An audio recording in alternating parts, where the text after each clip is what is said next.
When I was coming in this evening, some nice lady from Charlottesville said to me, "What do you do?" And I said, "I'm a futurist." And she kind of looked at me funny and said, "And what does that mean?" And I guess what I suggested to her is that even though all of us are futurists, because we all live in the future, of course, and we all think about the future, what a professional futurist does is to try to think systematically about it, some kind of structured kind of way. And so that's what I do. And the thing that's unusual about what I do is I look at the whole world. You know, a lot of futurists look at narrow things like economy and so on. But I look at the whole kind of world, and I look at it from both conventional and unconventional points of view. So I can talk to you about energy and transportation and economies and things. And I can also talk to you about some of my friends who channel these entities from other kind of places. And so what I'd like to do here is give you kind of a systematic assessment, kind of a look at some of the things that are going on right now and how we might be able to deal with all of that. I want you to start with me, and let's go on a little trip with me, a little mind experiment, if you will. I want you to pretend that you are a monk back in the medieval days, 15th century, say early 15th century, about 1430 or something like that. And you're living in an abbey, something like this, or one like that, and it was a damp, kind of cold kind of place, and you know, it had all these old kind of iconic kind of character to the things. And if you were a monk, you'd be probably sitting here writing, and I have all the pictures of these guys from back then. I've got them sitting there writing down and doing a transcription, and they're transcribing the Bible or the scriptures from one piece to the next piece. And they're all, you know, every picture you see, they're sitting down there, you know, in drafty things. I can visualize them sitting in a room that monks as far as you can see, you know, and they're all sitting there with their candle maybe, and it's drafty and it's cold, and they're just scribbling away and writing away on this. And let's say you were one of these monks and you woke up in the middle of the night one night and you had this extraordinary dream. You know, you've been writing all this stuff all day long, and you're doing this illumination, and you're drawing this thing, and you just have this amazing dream, and it's so real that you just know something is going to happen, and you say, "God, there's a new world coming. I can know that there's a new world coming." And you get up in the morning and you walk around and you go and sit down with your other monk friends, right? And you say, "God, there's a new world coming, and it's really going to be different. What do you think it's going to be?" You know, and you gather these answers from all the different sources. And maybe you're kind of an influential guy, and you get a chance to go to the cardinal, and you sit to the cardinal and you say, "Your Grace," or whatever you call these kinds of guys. You say, "God, there's a huge kind of change coming. And what do you think it might be?"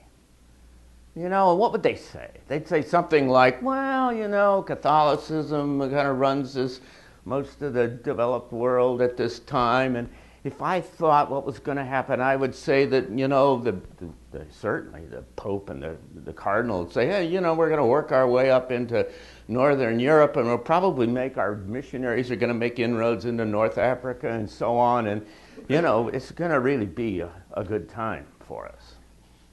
I mean, what else would they have been able to say? What else would they have been able to visualize might have happened?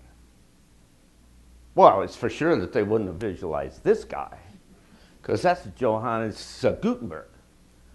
And they didn't know that Johannes Gutenberg was sitting there, and in 1439 he was going to come up with movable type that was going to fundamentally change how human beings communicated ideas.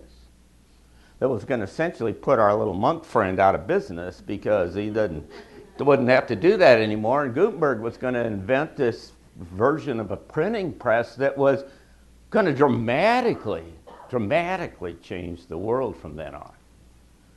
You know, and this movable type was going to proliferate ideas around like nobody'd ever seen before. It was impossible that the cardinal or his monk friends or anybody else could ever have visualized what that would have been.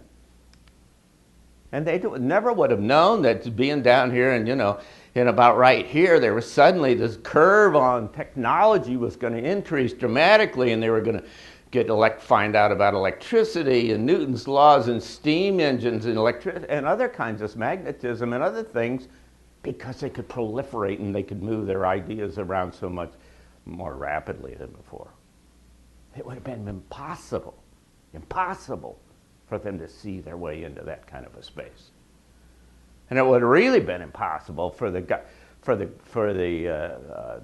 cardinal to be able to say, oh yeah, well, only in 100 years all these Lutherans are going to work their way down into the middle of where we used to own it, and then these Muslims all coming over here and everything, and they're just going to eat up a lot of our influence all the way through the northern part of Europe. They would have never seen that.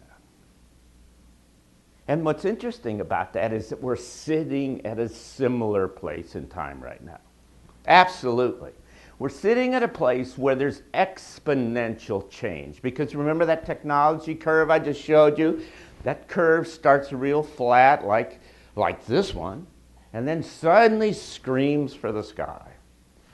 This is population. Same thing. Very flat. And then all of a sudden you get extraordinary change in very short periods of time. I mean, when I first got this one, this was just about this chart about 10 years ago, and that was 6 million and billion, and now we're up to 7 billion people. We're up to more, and it's just going like crazy. That kind of relationship, that exponential relationship, is not unique to population or technology or anything like that. We're living in a world where it reflects itself across the whole front of every area of activity. And the thing about it is that it's the common way in which life has evolved on this planet. Evolutionary biologists have this idea that they call punctuated equilibrium. They say, here's how life evolved on this planet as we understand it. About 4 billion years ago, the first single cellular life showed up, and then multiple cellular life, so about 1 billion years ago, and then vertebrates at 500 million years, and mammals at about 50 million years.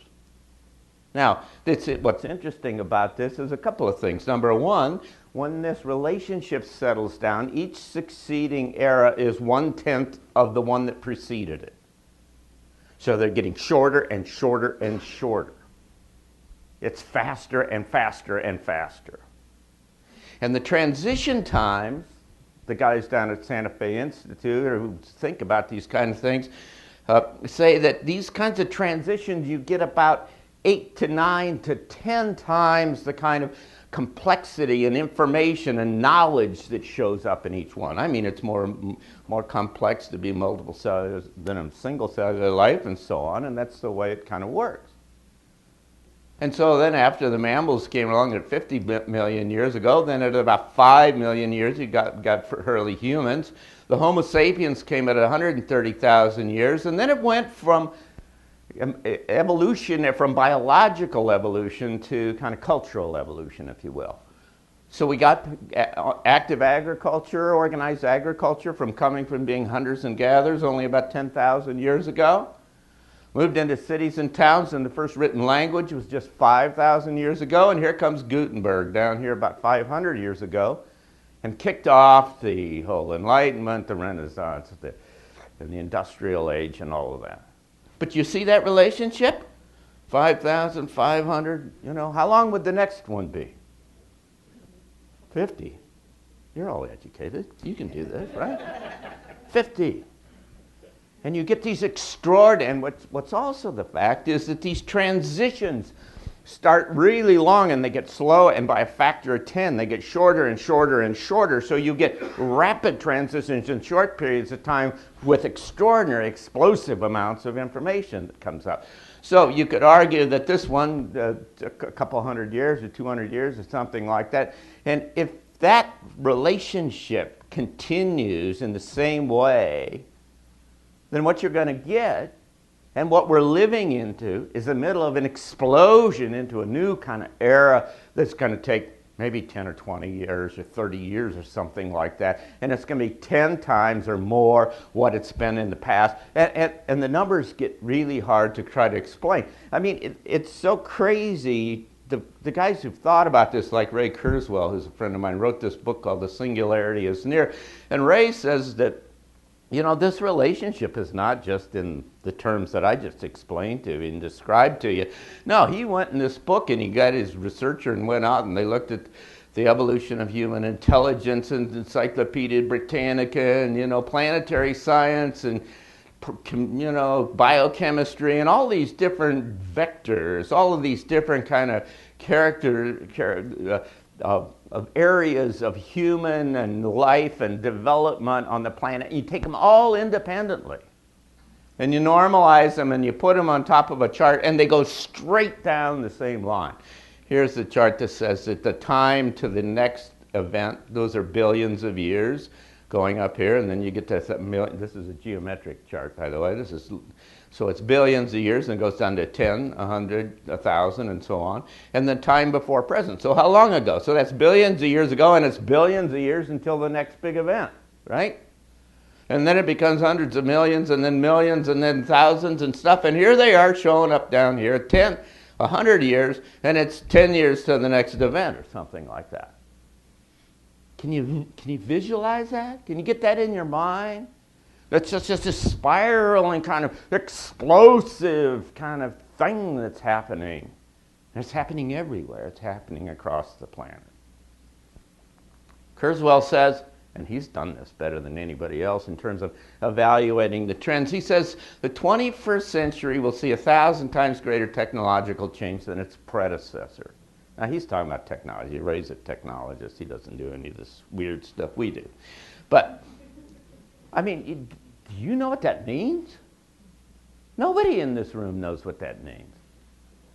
Those words just fly by your head and you don't think about them because you can't think about what that means. In the last century, it started with, you know, they were worried about too much horse manure in New York City because there were so many horses and it was going to shut down the town. Literally. And you got cars and airplanes in 1903. The Wright brothers first flew and we went to the moon and we got the internet, and that's all last year. And you say 1,000 times that in the next century? It's crazy. You can't think about it. I tried to kind of parse it down into something a little shorter that I could make sense out of and say, in the next 10 years, how much do you get? You get 80 times, 70, 80 times the whole last century in the next decade. I don't have the time. I've got a whole speech to do nothing but talk and roll out all of this stuff that's happening, and it's just extraordinary what's going on, no matter where you look. But it's not just guys like Kurzweil and all of us. People doing this exponential kind of relationship for a long time have been talking about this period of time for eons. I mean, the Mayans were there, and if you know about this Mayan calendar business, each one of those levels of that pyramid stands for a different kind of era, and there were big long ones, and then, ones that were 16 billion years, and then 800 million years, and 41 million years, and 22.5 million years, and 100,000 years, and that sounds exponential to me, folks. I mean, if you follow the math. And it just gets shorter and shorter and bigger. Carl Kellerman looks at this thing and says each day and night may be only 18 days long at the end of the Mayan calendar, which you argue yourself around whoever. I mean, maybe it was September, November of last year, maybe it's December of this year. Who knows? It's pretty soon. It's really soon. And suddenly you get these major kind of shifts that are coming one after another. Each 2.5 weeks, humanity regains the ability to perceive everything in the universe as sacred, he says. In any case, we're on the edge of one of the most extraordinary transitions in the history of this planet and in our species. And that is not an understatement. And again, it's easy for those words to go by you, for me to say, it's an extraordinary time, and we're all going, no. This is big, big, big stuff. So you ask yourself, what in the world is going on, huh? What's driving all of this? Why is this happening? Well, it's really quite interesting. I mean, all of us know folks who thinking about this and will wave their hands and tell you about meditating and all kinds of stuff and enlightenment and all that. All that's good. All that's true. But you know what scientists are figuring out is that there's really something substantive what's going on here. Something's changing. It's changing fast. And what is this something? Is it something that our ancestors have known about and all of these Maya and the Hopi and Jesus? Yes, they are. As a matter of fact, what they're finding out and what they found out is that charged particles and magnetic fields are driving all of this change on this planet. Charged particles and magnetic fields, and the charged particles and the magnetic fields are coming from interesting places, like the center of the galaxy. Now, if you've been in star lines, you've flown into the black hole in the center of the galaxy. But in any case, I mean, there is the brightest, this is just last year, the brightest X-rays ever sighted are being spewed out of the middle of the galaxy. And we're flying, our solar system is flying into the beam of all of those kinds of things here at this time. And right here in the middle, this monster in the middle of a supermassive black hole that's 2.6 million times the mass of our sun. And it's sending out amazing amounts of cosmic rays and X-rays and other such things. Paul LaViolette talks about, he's done some very interesting research that says that it's almost as though that the center of the galaxy, this mother star, this galaxy that, by the way, supports us all because it keeps the whole galaxy going, and all of the suns and the other stars that are derivatives of that are supported by that. But it's almost as though she breathes in and out, and every 12,000 years she just sends this explosive amount of information and information, as we'll see in a minute, but also energy and cosmic rays and particles out. And Paul has drilled down different places in the ice and found that every 12,000 years this is layer of this stuff that came out of, that the only thing you can make sense out of is that it came out of the center of the galaxy, and it just flew its way through this part of the galaxy. Changes everything on the planet when it happens. Changes everything on the planet. It's not only the center of the galaxy. We've got these pulsars and these neutron stars that are sending out amazing amounts of information, and some of them look like they just got us bore-sighted, and they're sending all this extraordinary kind of cosmic rays and material. What does it show up? How does it work? Well, it certainly affects our sun. And what you get is sunspots on the sun like this, and if you blow them up, they look like they're big storms, and then every once in a while and more regularly now they turn into solar flares, and then the coronal mass ejections, they're called, CMEs, and they throw out amazing amounts of energy. The sun, our Earth would be about smaller than that dot right there in the middle of that. It's amazing. Now, I'll bet a month ago, a lot of you had never even heard of this, and there's some of you, or a goodly number, probably have heard about the sun activity just in the last couple or 3 weeks. And that's for the first time in my whole life that the news starts to give warnings and other kinds of things, because the sun is doing something it hasn't done before. And the sun has sunspot activity and all this kind of stuff, and it runs in a cycle.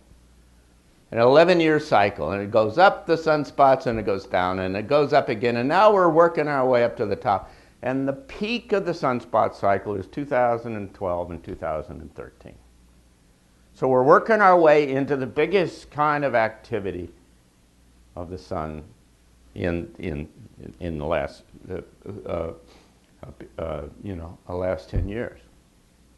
Now all that energy coming off of the sun does not just affect our planet, it affects the other planets. Here, new storm on Jupiter, hints of climate change. Yeah, there's huge things happening, not just on Jupiter, but every planet in the solar system is having major environmental and climatological kind of changes. They think that a couple of them, their poles have flipped, all in the last 10 years.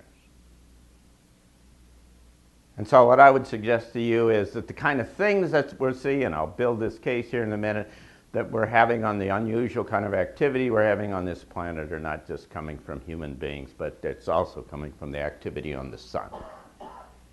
There's another thing that's happening at the same time, and this happens many times in the past, has happened, and that is that the magnetic poles are shifting and flipping. The magnetic field of this planet, where the blue on the top is the north and the yellow or the south, is suddenly accelerating and taking off and moving in ways we haven't seen it for forever, I guess, since they've been plotting this whole thing. And the magnetic field is collapsing, and what it looks like is setting up to do a flip, to go from north to the middle to the south, to the north being in the south. Now listen, the impact of that is all kinds of stuff that I don't have the time to talk to you about, but it affects how animals and plants and humans and weather and, you know, all kinds of other kind of things happen.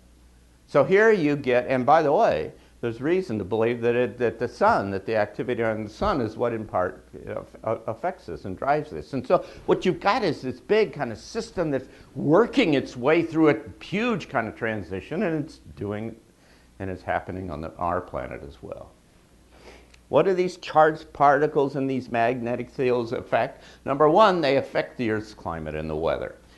There's now science that says that cosmic rays, theories that say that cosmic rays coming down help to build the cloud cover and influence the amount of cloud cover on the planet. And so the more cosmic rays come down, the more kind of clouds you get. There's really a well-established kind of science that says that when you get these big explosions from off of the sun, what they do is they deform and manipulate the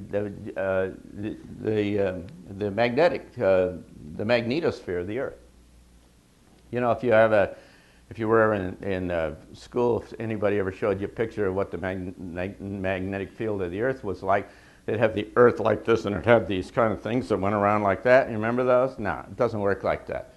Because it would, but you've got this huge solar wind that's blowing from off of the sun, and what it does is it deforms the front end of the magnetosphere, and the magnetosphere, in fact, is what protects us from all of that stuff coming off of the sun, because otherwise, if it all hit us, we'd all fry. Big sunburn, you know.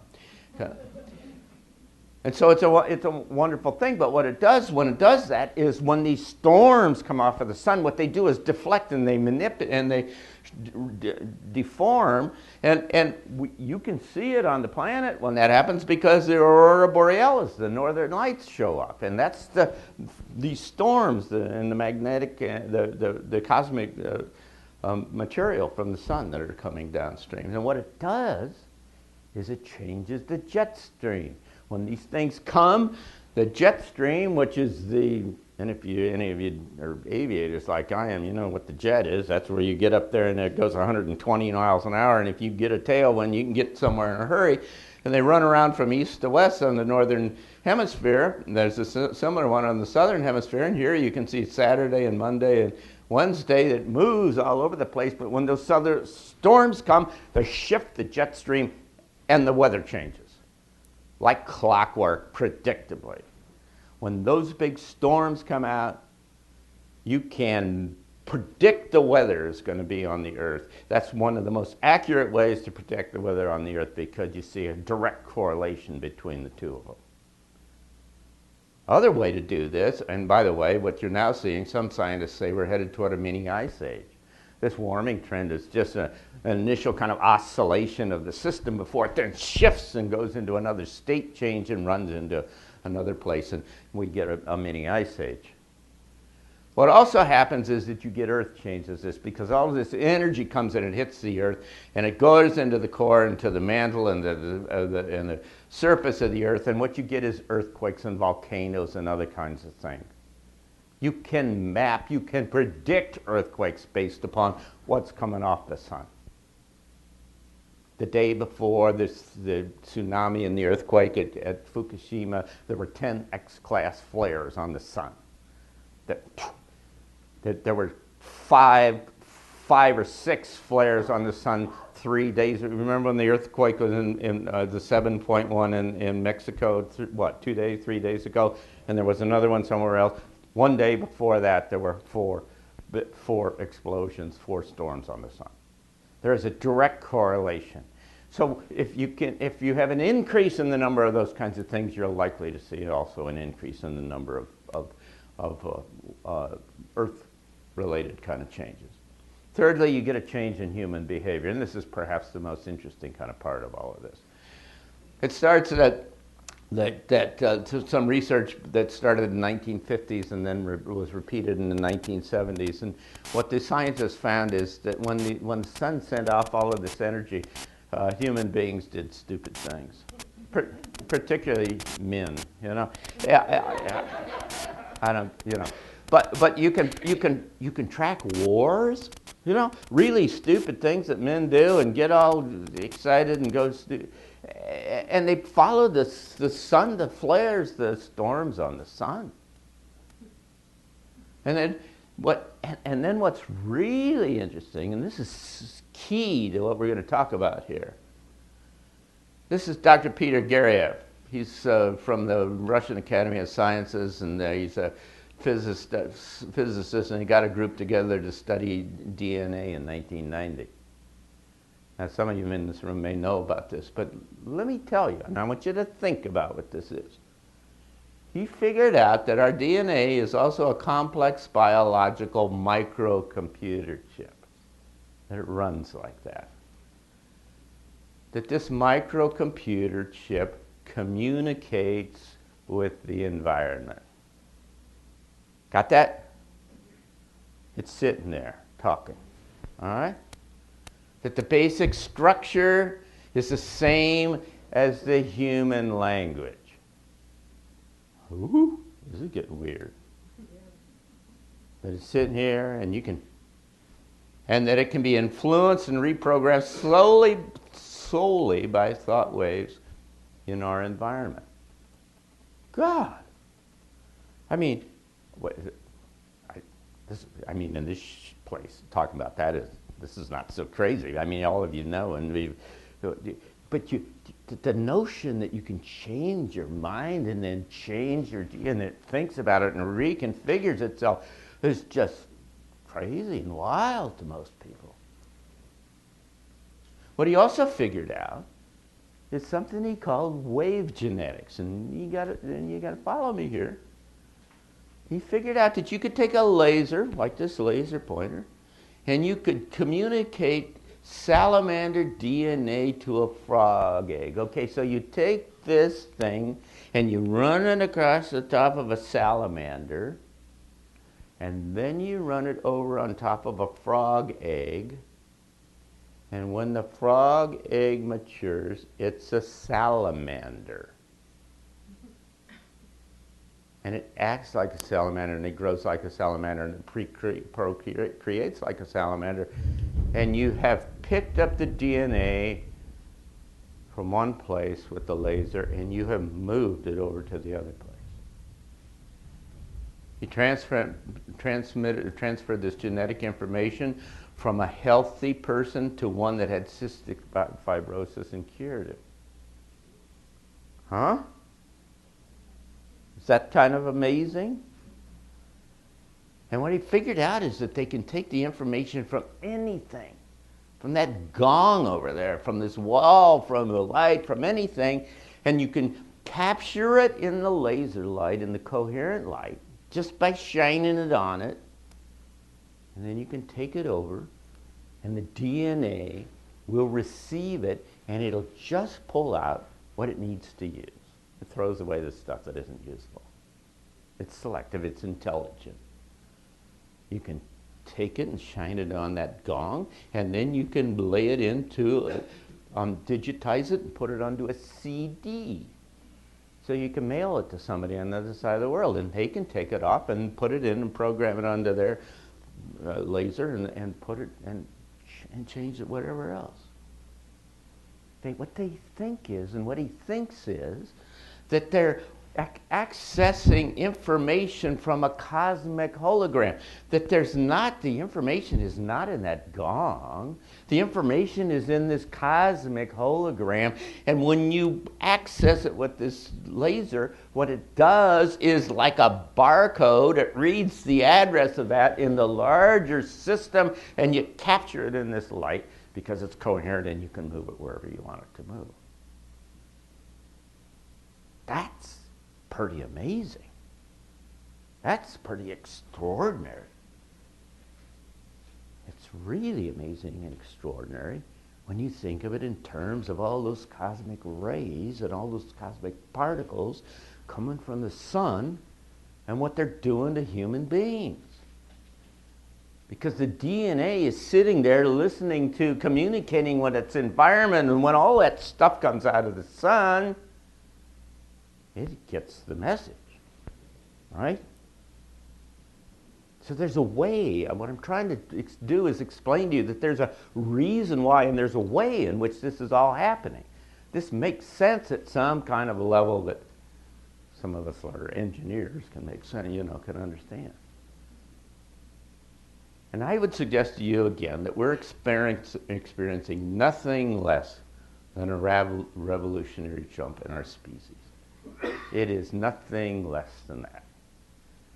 2012 is not the year of the election in the United States, although it is that. 2012 and 2013 are the year of the most extraordinary transition in the history of this planet. So what in the world is that going to be about, huh? What's this transition going to be like if it's the coolest, most unusual thing anybody's ever experienced before?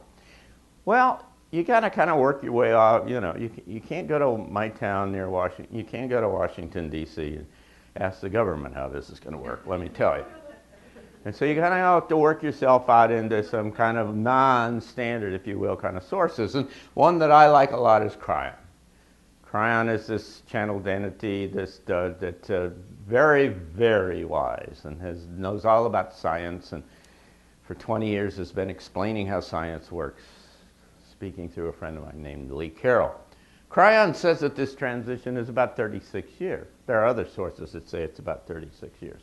So it's not boom, one kind of a thing, although there are some sources that say that the peak of this and the kind of major kind of transition is pretty quick. But there is a kind of a period of time.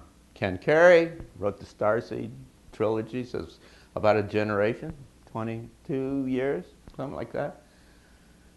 And so what you could guess is that this thing kind of began in 1989 and it would end somewhere around 2025. And it would peak here now, this year, next year. And during that period of time, old systems collapse, and a new world emerges in kind of structural, kind of physical kind of terms. So we're in the middle of it. This is it. So you say, okay, we're in the middle of this, and this is a big deal. And it's bigger than anything's ever happened before. And we've never experienced this, and we don't have any tools so how do you get ready? What is this about? How do we do this, huh? Well, I think there's some principles, there's some enduring arguments about how you kind of think about this kind of stuff. And let me tell you, if you don't have a framework for thinking about it, you got yourself some problems, because there's some big stuff that's going to happen. And if you haven't thought about it a little beforehand, it is a surprise. And by the way, this is a surprise like you've never ever seen before. So it's really worthwhile to kind of think about this a little bit. And so you need some framing notions, some framing ideas that give you a, kind of a structure for kind of relating to it all. And one of them is that this is an intelligent process. It has direction and purpose. Now, if you don't think it's an intelligent process and doesn't have direction or purpose, then first of all, you're in the wrong place. I can assure you that. But more than that, if you got in here by accident, I'd kind of just leave and head for the nearest bar and go have a ball, because you have no hope. No, it's true. If you don't think that there's some direction and intelligence to all this, you think it's all just random, and you're watching the TV at night and watching how it's all coming apart, man, you're in trouble. Woo! There it comes.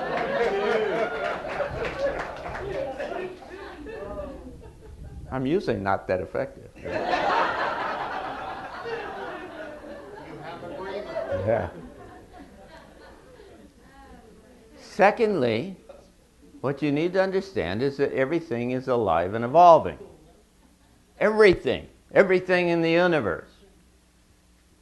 Rudolf Steiner, any number of folks have developed wonderful kind of explanations about how that, the molecules and the atoms and the little spirits and that hold all the things on this podium together, and all of them are all emerging and all evolving and all trying to get to higher levels, and they all go through life cycles and the sun is evolving and the earth is evolving and everything is evolving.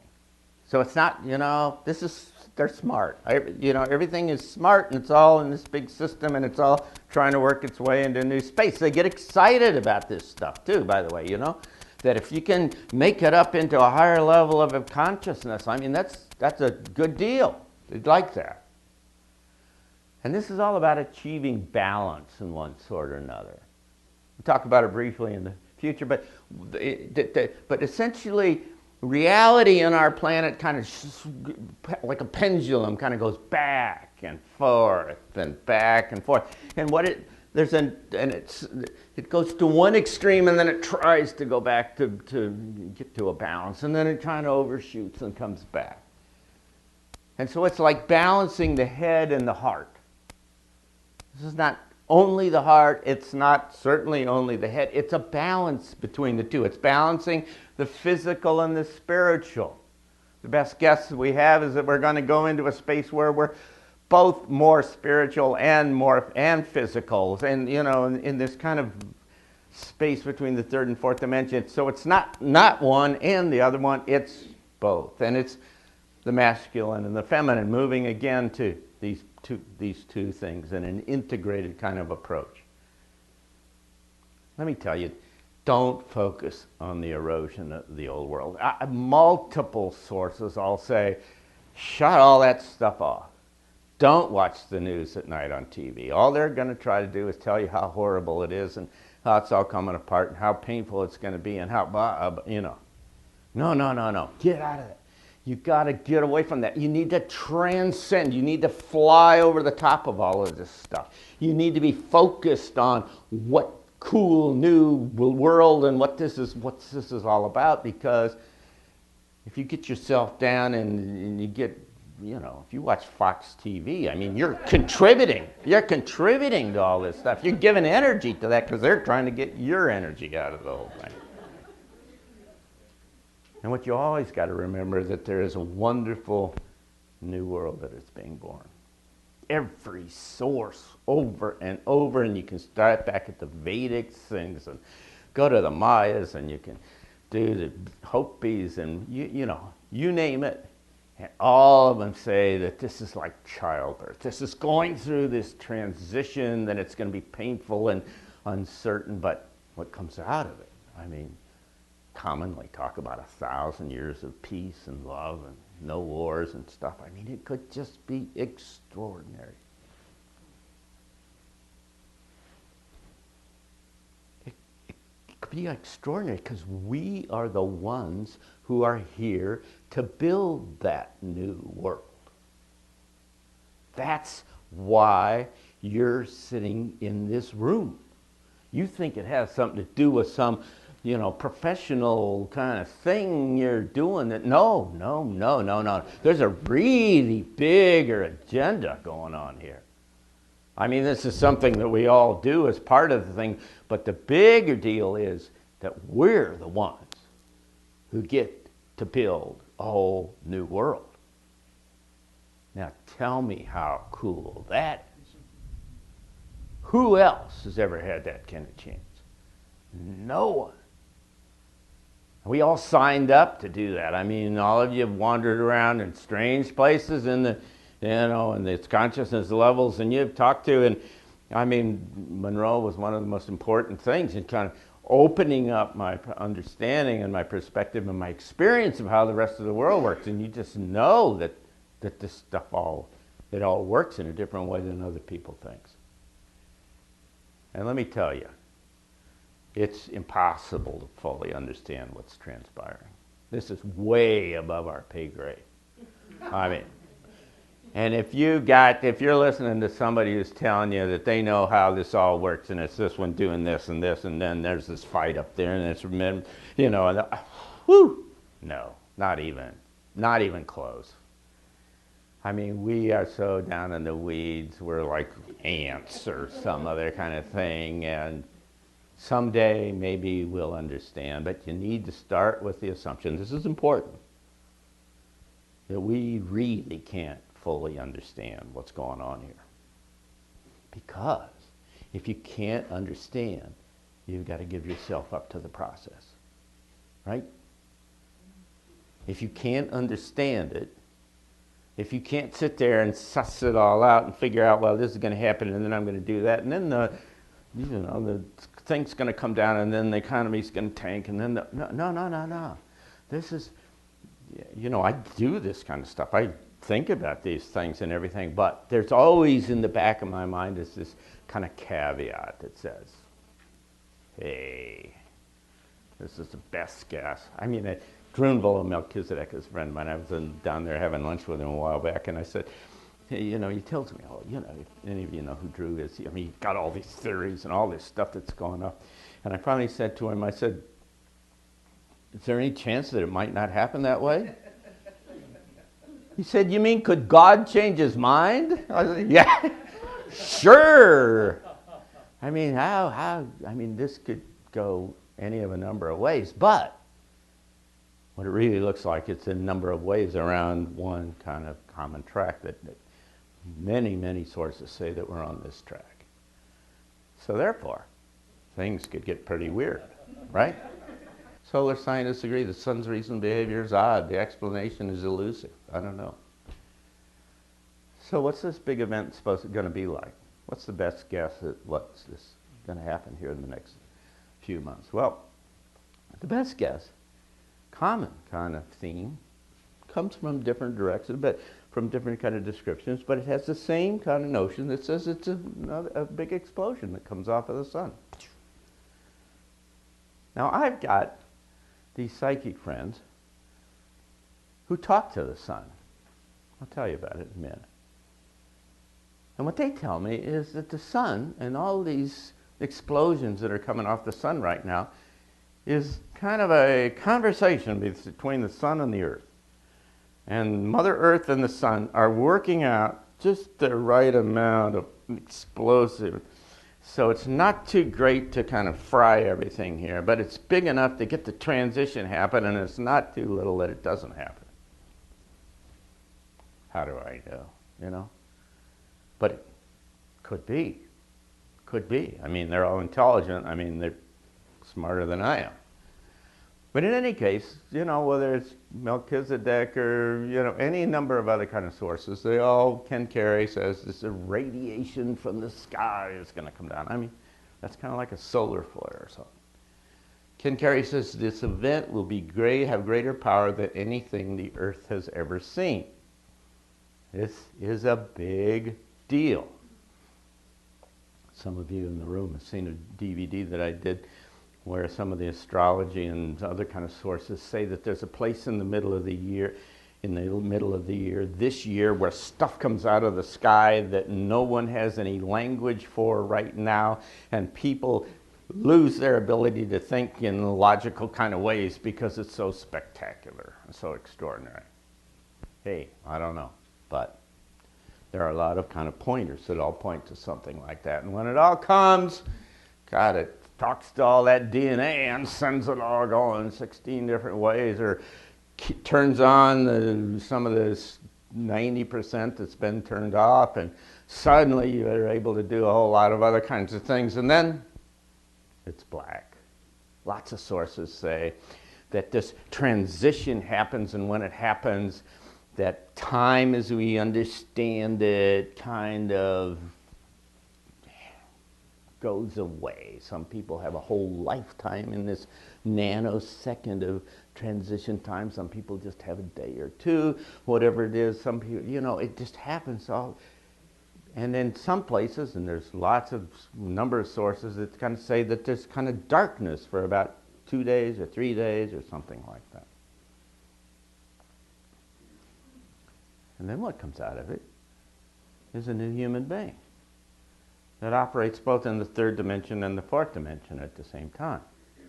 This third dimension where we all are, and up in the fourth dimension where all the spirits and things are, and you have this kind of seamless relationship with all this kind of stuff. Some of my sources say it develops over time. It doesn't happen all immediately, but now, what do you do? How do you handle? When the lights all go out, what do you do? Well, the Hathors, which is another wonderful kind of group that are channeled by Tom Kenyon, they're really kind of bright about this. They say you have to be familiar, you have to become comfortable with the ambiguity, right? Don't freak out, all right? Because listen, and we'll come back and say something about it again. What's happening, one of the characteristics that shows up is that you manifest things faster and more easily. You manifest things almost whenever you think of it. And if you freak out, you're going to manifest all this stuff from the past right out in front of you. And again, you're not going to get very far on this whole trip. I mean, there's clear indications that suggest those kinds of things. And so the idea is, be cool. Understand that it's coming. When it starts to happen, boom, realize what it is. You see why, if you hadn't thought about this beforehand, it'd be a bit of a surprise, huh? So you sit there and you be cool, and you be curious, and you look around and you say, okay, what's going on here? And you kind of watch. It's a little bit like some of the TMI programs, right? You go wander out in that space, and you kind of say, what's going on? You're kind of waiting for things to happen. And then you look for miracles. Because the miracles are the manifestation and the things that are showing, and you start to see the cause and effect and the relationships of how the new world operates.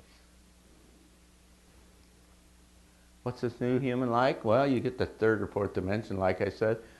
Hey, who knows? I mean, I've got these folks who think they've got a reason for saying that. They say no food and water. It's going to be easy to manifest stuff. You can transport yourself around by thought. You can see auras and no feeling. And feelings, you see somebody and this all shows up and you know whether they're telling the truth. I like to say that's the end of government. There won't be any politicians then. And then the advertising business is going to have some problems too. I mean, if you could just look at somebody and tell if they're telling the truth.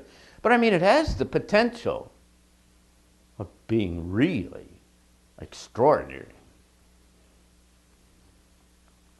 Now, go back to where we started. All right? You're sitting in the monk in the drafty kind of place, and some big deal is coming, and it is going to change the world. And from where you're sitting, you can't even begin to imagine what it would be like. And if you did that, if you went from single cellular life, I mean, if you were a little single cellular guy looking around and you thought a big thing was going to happen, how in the world, if everything was single cellular wherever you looked, could you ever come up with the idea of multiple cellular? It would be an impossibility. It would blow your mind. So when I describe this, you guys consider that if you go through this amazing rapid thing in a short period of time and a whole new world shows up, it by definition, if it follows the patterns that have come from the past, it got you into some space where nothing, it doesn't work the way it used to. And it's not just on the margins. It's not just little stuff. I mean, it's like big time change. Okay, you really think this is going to happen? Well, my friend Kevin Blackwell, who is a very interesting psychic and intuitive, Kevin Blackwell can talk to anybody who has ever lived. Anybody. I mean, I got some little startup I'm working with and have some technology, and he was in my office the other day, and I said, I want to talk to Nikola Tesla, and I want to see what he says about this technology and how we could. Yeah, he says, all right. So he sits there, and for 20 minutes, I sit there and pitch questions to Nikola Tesla, and Tesla says, yeah, well, you do it this way, and you make it this way, and you add this electromagnetic thing, and then it'll go, and it'll, huh? Einstein, Jesus, Buddha, you name it. So my friend Kevin Blackwell is in a session with another friend of mine who's in Cincinnati. Kevin's in Virginia at the time. And he's on the phone, and they're talking to each other, and they're starting a meditation. And suddenly, the sun comes to both of them. And this is not just Kevin, it's my other friend. I've checked this with him. And Kevin calls me the next day and said, John, the sun. I've never had the sun come to me before. And it was so exciting. He was so excited. It was euphoric. It was just so full of love and excitement. And it said, I just had an awakening experience, and it changed all I am, and I'm at a whole new level of energy and enlightenment. And from now on, I'm sending a whole different new quality of light to the earth. It's going to change things. I say, okay, Kevin. It's okay with me. I mean, the sun doesn't talk to me. I got to believe Kevin. Seems okay. Then he calls me in September, and he says, I'm on the phone with my same client, and Gaia, Mother Earth, came to us. And it took us both and slowly took us down into the bowels of the earth and let us watch the birth of a new version of the earth, a higher energy, higher frequency. I mean, he was in awe about the whole thing. And then he says, we're next. The energy from the sun is affecting the earth, and the earth is then going to change the kind of energy that comes out of that, and it's going to affect us humans. That makes sense to me. That's kind of logical in the way this all works. So, this is the show, kids. This is it. So how do you get ready for it? Well, I think that there's both practical and personal things about it. Now, the practical stuff is, it's kind of like if you're planning if you think you see a big storm coming, or if you like the metaphor of a wedding. In any case, it's a big deal, and it's gonna come, and it's gonna happen, and you probably ought to get ready for it, okay? And everybody in this room knows how to do that. Here in very kind of brief ways, here's Nicole Shoni, who says, number one, figure out how to survive. All right, so food, water, all those kinds of things. Because you never know quite what's going to come first, and whether maybe the electricity won't be there until the big shift happens and so on. Who knows? I don't know. And so you got to do practical kind of stuff. By the way, I'm completely convinced that if you enter this without fear, and if your heart's in the right place, and with love and everything, that you'll be told what you need to do. And by the way, you'll get taken care of. By the way, important. You will be taken care of, no matter where you live or where it is. But you'll really be taken care of if you try to, do what you need to do. So figure it out. Ask yourself what you can do that you couldn't do before, that you ought to do new. And then don't whine about it, That's an important part of it, because as you'll see here in a minute, Now, as far as the personal preparation, that's a different thing.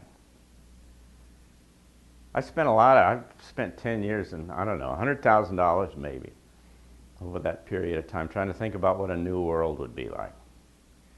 You know, all of my usual suspect friends, some of whom are in this room, you know, I spent a lot of time thinking about what this human and you can, you know, in your heart and elevation and awakening and meditation and all that kind of stuff. And I'm saying to myself, having worked in the government and the White House and some other kind of things, saying, well, what's the new world like? What's the government like? What's the economy like?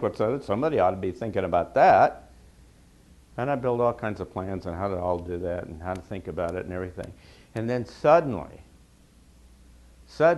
that logic that I just gave you about what was coming and how weird it was going to be and how uncertain it was and that you couldn't really make sense out of it beforehand, and particularly from this perspective, it suddenly said to me, God, you can't do that from here. You can't. It ain't the best thing you could do. Even if you had it right, nobody'd believe you. By definition, right? If I come up with a weird thing that says nobody has to eat and you don't have any water and you can just manifest yourself and there's no agriculture and there's no transportation and you don't have any energy because, you know, who would believe? I mean, so what? Who would believe that? I mean, what good would that do? So I might be right, but it doesn't do any good and I'm wasting my time right now, right? And I wouldn't know that I was right anyway, so I mean, it's a problem. So I mean, I kissed it. I said, don't do that anymore. So what should I be doing? It's all about personal preparation. It's all about learning how to surf, right? It's all learning how to dance. How do you adjust to whatever shows up? How do you ride the big wave when it comes along? Well, first of all, the past will not effectively illuminate the future that's on our horizon. If I haven't convinced you of that, then I have not done a very good job. I mean, this is a whole new set of kind of skill set that we need. This is a bunch of new kind of things. And you can get a sense of what it is by thinking about the big kind of transitions that humanity, this species, have made in the past. Because we started in the Stone Age, where it was mythic civilizations and it was all local, and we went to these kind of archaic periods where it was theocratic and it was regional. You can follow the history here. And then you were at the Greeks where it was the age of reason and you were thinking and reasoning and it started to become planetary. And now we're at this place where it's shifting to understanding oneness and interdependency and allness and the cosmos. So it's a whole new way of thinking that you've got to think. This is important. That you kind of got to get off at some level. You got to get off of this kind of local kind of perspective and start to see things in large. We need to become universal citizens. Does Barbara Hubbard call it Homo universalis, or something? It's something like that. We have to change the way we think about all of this. Now, how would you kind of frame the way that you kind of work your way into this space? I think the best way to do that is, I've tried to go back to kind of the first principles. There's Hermes Trismegistus. Most of you probably know who this guy was. I mean, he was the Egyptians. He's supposed to have lived 300 years and maybe longer than that, and he was Thoth, is that right? And then when he got to the Greeks, he was Hermes, and in any case, he was the guy who explained in the most fundamental principles how this reality works. So let me go through here, and there's a book called The Kabbalion, if you're not familiar with it. It's one of the most profoundly, for me at least, profoundly moving books I've ever listened to. I have it on tape, and I listen to it kind of regularly because it tells you the principles on which this reality kind of works. And so the first principle is the principle of mentalism. It says, all is mind. The universe is mental. So you say, well, if it's all mind and the universe is mental and we're going into this big kind of shift and we want to get prepared, then we essentially have to change our mind. That's what it's about, because there isn't anything else. We have to change our mind. This is all about changing our mind and changing our perspective. Now, many sources say that to position yourself for all of this, that you have to feel good about yourself. You have to realize who you are, that you are a piece of God, that you are here, and it's your job to do this. Now I'll give you these slides if you're interested in them afterwards, by the way. But here's what Cryon says. That you could sit down and literally tell your DNA, tell your body, tell yourself that this is what I want to do, and that this, I will recalibrate. If it's anything that's inappropriate, I want it to be gone. I'm a piece of divinity on this planet. I'm wise, I'm appropriate, I belong here, it's my time. And by the way, you cellular guys, if there's anything inappropriate, I want it gone right now. And let it wash away with the waste. Let it go because it's not appropriate, it's not commensurate with the love of God. Let only compassionate things enter my consciousness. Change your mind. You know? You change your mind, you change your reality. And then the second principle is this principle of correspondence. It says, as above, so below. As below, so above. What it says is there's a symmetry, an extraordinary scaling symmetry about how all of this works. And, when I think about it, the thing that comes from all of the things that I read about how you deal with this comes to this notion that the heart is in the center. There's all kinds of sources that all say that you got to move out of your head and you have to move into your heart. Now, this is not some flaky, love everyone kind of heart thing that I'm talking about. I'm talking literally about a physical place in your heart. I'm talking about when you get there, you can feel it physically. You can feel that the center of your reality and how you're thinking about things is there. True and below and other sources say, in fact, that we manifest this reality from a little place inside of our heart. And so there's an orientation shift here that says that, first of all, you got to get yourself into the heart. And by the way, it's the galaxy or the universe that is this larger system that we're a part of. It's a reorientation and a repositioning. It's not just about feeling. It is about feeling, but it's literally about finding that place.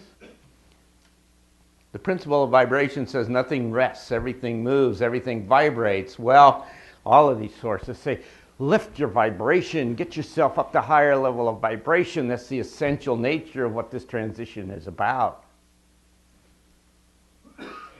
The Hawaiian, my friend, I called Kevin up the other day because I knew I was coming here, and I said, hey, Kevin, what's the sun saying? He said, the sun isn't saying anything right now. But he says, what is happening is that the Hawaiian elders, the Hunas, are saying that it's critically important that all of humanity start to change the way they think such that they allow the energy, the increased energy that's going to flow out of the earth to flow through them, to be open vessels for this. The logic is interesting. They say, we're going to be able to increasingly manifest things easier and easier.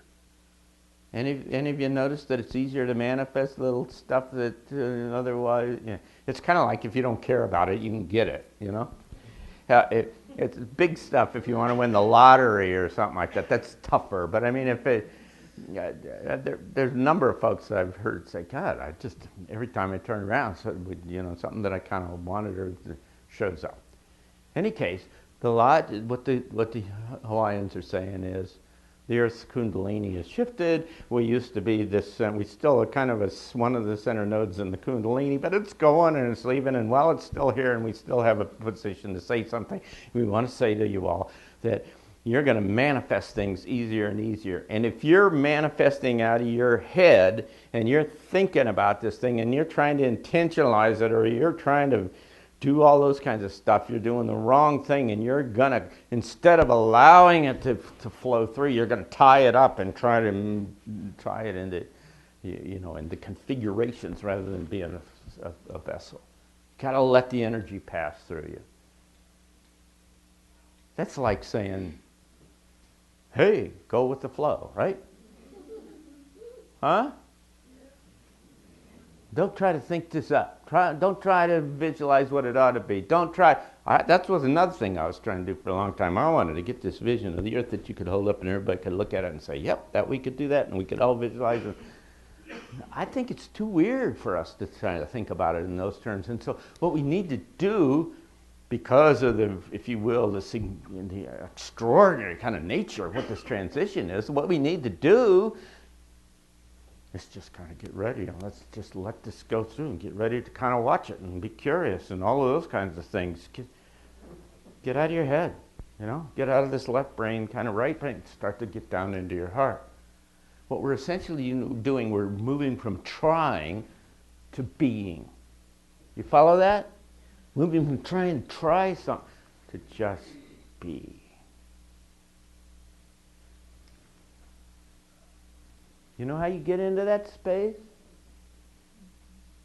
You get into that space of just, it's about happiness and gratitude and love and compassion. And let me tell you, you can change your mind and change the way you think about everything. And you can do that almost that fast if you think about it. But that's what it's about. Everybody talks about gratitude.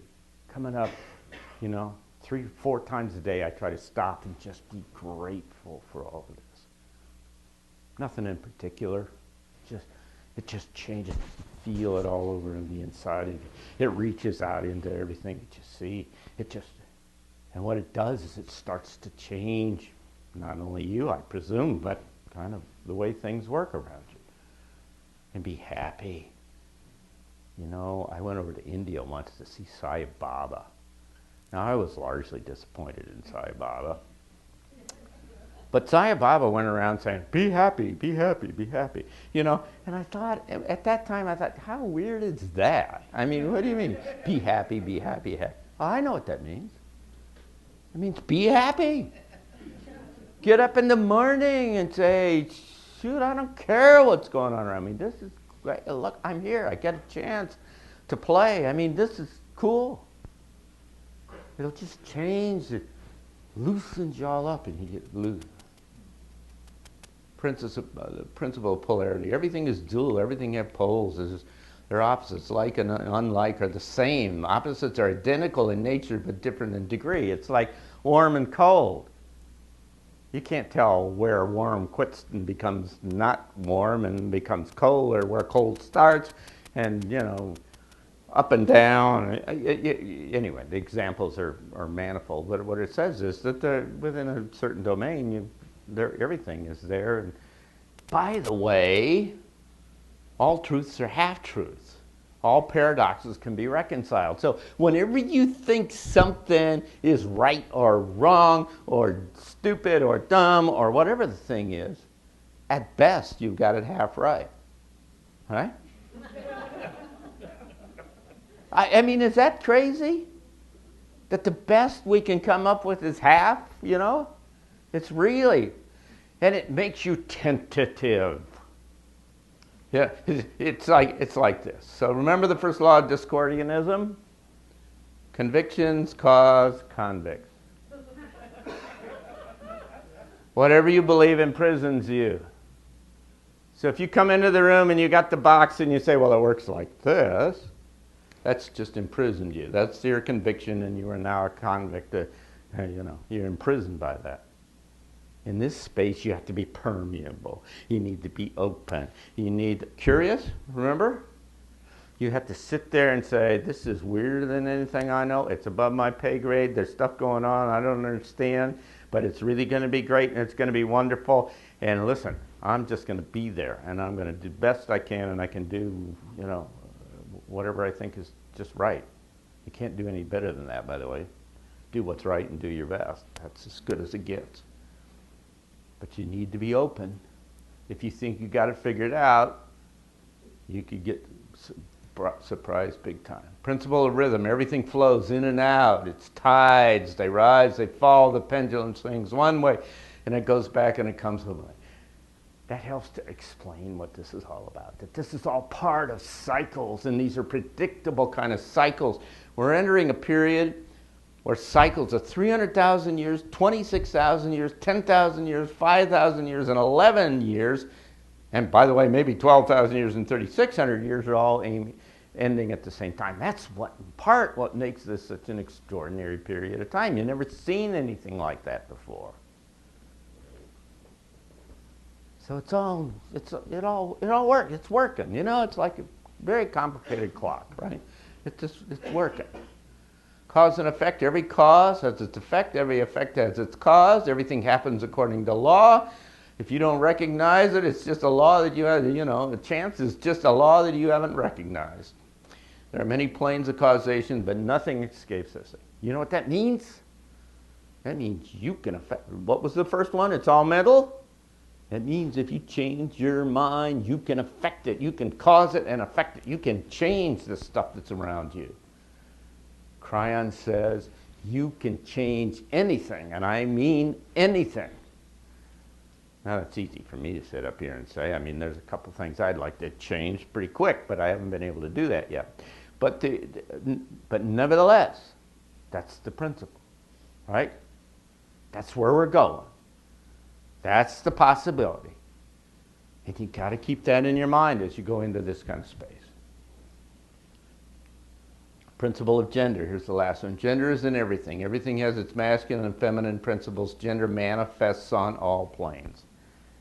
It means that there's this quality and that quality, and I won't do it all, but this shift is balancing the gender orientation of our humanity. That's what this is all about. It's all moving toward this more feminine kind of part as well as the logical. Now, these are my ends, the last of my slides here, but I want to read through this because this is important. There's 5 slides here. This is the Hathors. If you want to encapsulate what I've tried to talk to you about in one kind of terms, it's transcending. It's that you fly over the top of all of this stuff that's going on down below you. You fly over the television news, you know, you don't care. You're in a cocoon headed in a different kind of way. There's lots of interesting ways to explain what's that going on and how this third dimension, fourth dimension is kind of breaking off and going in a new direction. But this is the best kind of summary that I've read. There's not much that a single person can do to mitigate humanity's collective destiny. Multiple sources say we've got this made. This is not, we haven't screwed it up this time. We screwed it up about 3 times before. You know, Lemuria, so not this time. We have got this made. Lots of sources are saying that. But what you've got to do is step out of the collective mind control. One point needs to be made here.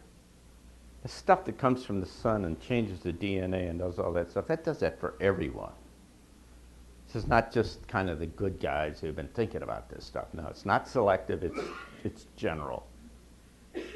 And the difference is some who have thought about this and are trying to be part of this new group and everything will see that for what it is and will embrace it and move into this new space. There are a whole lot of people who are going to find this very problematic. When everything starts working differently than it works before and it goes crazy and it's all black and it's all whatever, you know, I don't know. But they freak out and they don't like it and they can't deal with it. And even if they make it through the darkness, then they, you know, I don't know. But all of the sources say there are a whole lot of folks who are going to move on and try it all over again.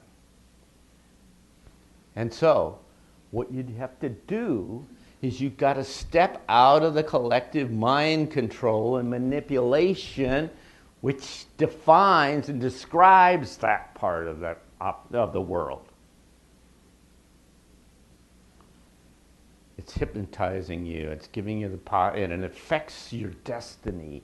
You got to quit thinking about that. You have to change your mind. You have to think about love and compassion and wonderful and where it could all go, and forget them. Forget about them. It doesn't make any difference. That might be hard. You know, I used to be involved in politics. I was in presidential politics, and I got all excited and everything. I don't care about this election. I mean, there's a lot of reasons why you should care about this election, but I mean, it's just, it's a sideshow. It doesn't make any difference. In order to do this, you must find a way to transcend your limitations. By this we mean the limitations of your thinking. Remember, change your mind, which have been imposed by your institutions, your governments, and your religions. You got to kiss all that stuff together, because kiss it all off, because it's all going to collapse. All those institutions are not going to make it. Not going to make it in your world. They may muddle around in some other world. You must find ways to transcend the messages of fear and terror. This is particularly the case. The Hopis have this wonderful, they've talked about this stuff forever, and what they have is a wonderful thing. They say, when this all happens, you go inside the Hogan, you close the door, and you don't look outside until it's over with. Why? Because if you look outside, you'll get scared. And it'll affect you and who you are. And so this is to say, you got to find ways to transcend these messages of fear projected into human consciousness by the events that are unfolding before you and the manipulators of these events. It doesn't count anymore. If you were to survive this period, you have to transcend what is happening or seeming to happen around you. You have to find your spiritual center. There are no magic ways to do this. There are multiple pathways you can do to get there, to realize your own divinity. You have to learn to transcend the world. One of your great spiritual teachers says, be in the world but not of the world. That's it. That's just it. Remember that magazine, the Whole Earth Review? Somebody told me about that. Karen, I think, mentioned it earlier. My friend Stuart Brand started that. If you'll remember, in the back of it, it was published by something called the Point Foundation, and they had this interesting idea that they wouldn't take any advertising to help support the magazine because they thought it would pollute their editorial perspective or something. And so they were dependent upon contributions. And in the back of the magazine, they'd list all the contributors, the gargantuan ones, the very large ones, the medium ones, you know, and how they do that kinds of thing. And every month, there was this little line, instead of somebody putting their name in there, they said, nothing matters, everything is important. I read that and I said, what? And the next month I read it, it says, nothing matters, what is that? And the next month I read it, and nothing matters. And you know, it took me a year or something, and all of a sudden it just blew up in my head. Well, of course, none of this matters. None of this stuff that's going on all around us matters. But you got to treat it like it's important. The stuff that matters is a big game being played at a whole different kind of level, and what we've tried to talk about here. But if you think that the funny stuff that is on TV at night and all, it matters, that doesn't matter. You got to get up above it all. But it's not enough to detach yourself. You have to transform your world. And we're not talking about the greater world. We mean the world around you, your local community of friends, loved ones, and so on. This is about, by the way, it's really hard to do this by yourself. You need a community. You need friends. You need support. You need to find common. And whether it's just to figure out who's going to bring the extra water and who's going to do the whatever, that kind of stuff, which we're doing up in my little community in Berkeley Springs, or whether it's some other aspects of all this, whether it's psychological or spiritual support, nevertheless, it helps to have some other folks around to help you. It's going to take a great deal of spiritual mastery. It's not going to be easy necessarily, but we're saying it's imperative. You transcend and transform your world both together simultaneously in order to pass through the eye of the needle. It's getting easier, I think, to do that. It's clear that we're going to make it. It's becoming obvious. The solutions are becoming obvious to those of us who are trying to play in this space. This is my last idea. Ken Carey says the best way to prepare for any future moment in time is to be fully in your present moment now. That's Eckhart Tolleism, right? That's kind of power of now. Now. Now. Not the future, not the past, but just now. And if you can find that space, you can do all that stuff I just told you about. You can kind of, well, I don't know if you can watch Fox TV and not care, because it just is a waste of time. You know, you watch that stuff, or you channel surf when I'm in a hotel or something like that, which is the only time I happen to watch it. I don't even do it anymore, but you look at it and it just looks so stupid and so wasted and illogical and counterproductive and all that kinds of stuff. And so you just want to be right now. You want to do your best, do what's right. And say to the universe in the morning, I do it every morning, I say, show me what I need to learn now, today. So we need to be a lighthouse, right? That's our job. Our job is to be a lighthouse and to shine the light so people can see. Cryon talks about, you know, striking the match in the dark room that puts a light. But it's not just on nice, kind of placid Pacific days like this. Sometimes it's stormy, and we still got to keep the light on. You got to keep yourself, stay there, and know that there's something really wonderful and really extraordinary coming down here, and that we're part of that thing. So, if you're depressed, you're living in the past. If you're anxious, you're living in the future. But if you're at peace, you're living in the present. That's how you can tell. I publish a little newsletter that's free. If any of you are interested, give me a card. I'm happy to put you on the list.